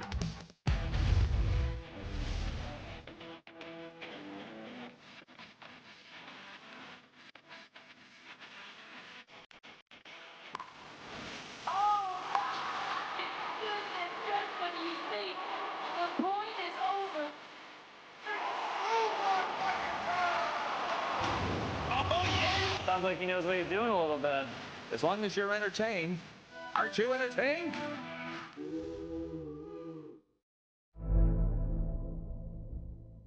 Welcome to the Create Space at IKS Media.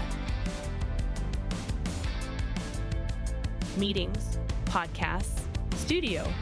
Whether you're here to collaborate or educate, our versatile meeting places, workspaces, and studios await. Your next big idea starts here. Make our space your space. The Create Space at IKS. Hi, my name is Logan Stankoven. And I'm Connor Bedard. We're both Hockey Gives Blood player ambassadors and proud to be blood donors. There are thousands of patients each year in Canada that rely on a generous stranger to save their life. Please book an appointment today to donate blood at blood.ca/HGB. Text 902-518-3033. 902-518-3033. Pick up your phone and text RP, that's Rod Pedersen. Text 902-518-3033.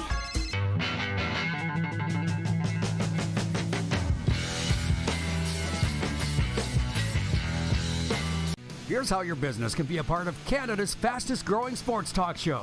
All you have to do is contact us, and we will tell you all about the dynamic and exciting marketing opportunities we have, utilizing a fully integrated 360-degree multi-platform. Imagine your business seen and heard across Canada on Game Plus TV and around the world on the Rod Pedersen Digital Network.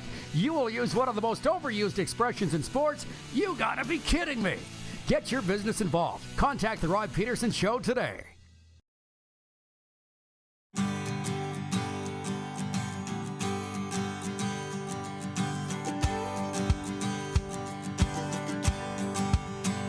Okay, it is time for Overtime, which is brought to you by Overtime Hockey Lanes. Have you checked them out yet? 28th Street Northeast, Calgary, where skill and fun collide.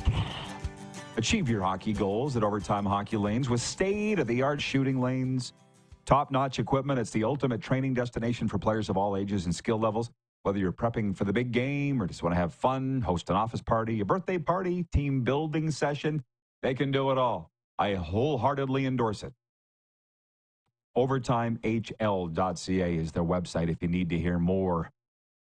This news kind of rocked me a little bit today as we look at a heavy gym sports update. Hockey Hall of Famer Bobby Hull had stage 2 CTE when he died in 2023. Researchers at Boston University's CTE Center have found. His widow, Deborah, says Hull chose to donate his brain after seeing former teammate Stan Mikita's decline. The two-time NHL MVP and 1961 Stanley Cup champion was 84. It makes you think. Team Canada skip Rachel Homan looks to keep her unbeaten run going at the Scotties Tournament of Hearts when she faces BC's Corinne Brown in the morning draw in Thunder Bay. Homan leads Pool A at 5-0.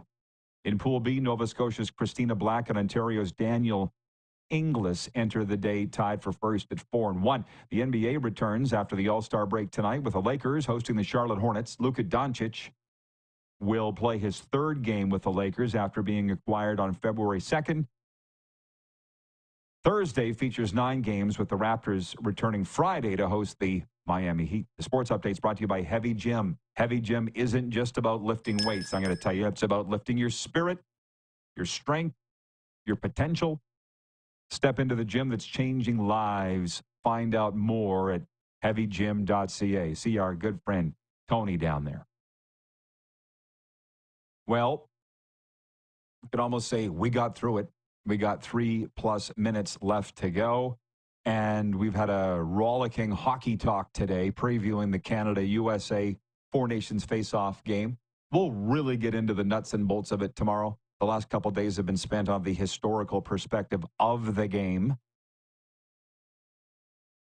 Ron in Calgary writes, and he says, 1972 was the big one for me, as it also turned me into a lifelong hockey fan. I arrived in Calgary from Saskatchewan 1 year before the Flames came. Honorable mention 87, 76, and 2010. That's from Ron in Calgary. Laverne in Swift Current says the cool thing about the 72 Summit Series is that Team Canada was down 3-1 and won games 6, 7, and 8. I remember it. I was in grade 2. St. Al's in Yorkton. The whole school got to watch it. We were all crammed into the library. It was awesome. My brother told me of that. He'd have been 6. And they did that in the Milestone School. Same thing. Wheeled a television set in. When's the last time they did that for any sporting event? You'd be canceled now if you did in a school. Talking about the junior hockey, Gary with 2 R's writes in. And he says, I live in Penticton. This is all new news to me. Must be a very well-kept secret that the fans are not aware of here. Why give up a good thing that they have right now? Makes no sense at all. Thank you. That's from Gary with 2 R's in Penticton. Go to rodpeterson.com, please, Gary. rodpeterson.com. It'll be flashed at the end of the show. There's a column there right now called 10 WHL Things, written by Glenn Erickson. He's my hockey writer in Medicine Hat, and he delves into this. Gary in Winnipeg, the old fart, writes in, and he says, according to Sports Cage CKRM, Penticton is paying a $15 million fee to join the WHL. Well, that's your first mistake. What do they know? Don't listen to them. How about that? Bingo! He says no. He says, no doubt all WHL teams could use the infusion of cash. Oh, yeah, this is an easy one. This is the Penticton Vs want to leave the BCJ, which it'll always be to me. The WHL wants them in. You have the natural geographic rivalry with Kelowna. You already have a great arena. This is a slam dunk. Whatever the expansion fee is, maybe they're right. I don't know. But it's going to happen. It's just a matter of time. And now you are all starting to see the shifting sands of the junior hockey world, which we've been trying to tell you over the last couple of years, with the NCAA now allowing all major junior and junior A players to come in for eligibility. It's wild, man. It's going to get wilder. Okay, buckle up. Thanks to Theo and the whole crew. We'll see you tomorrow.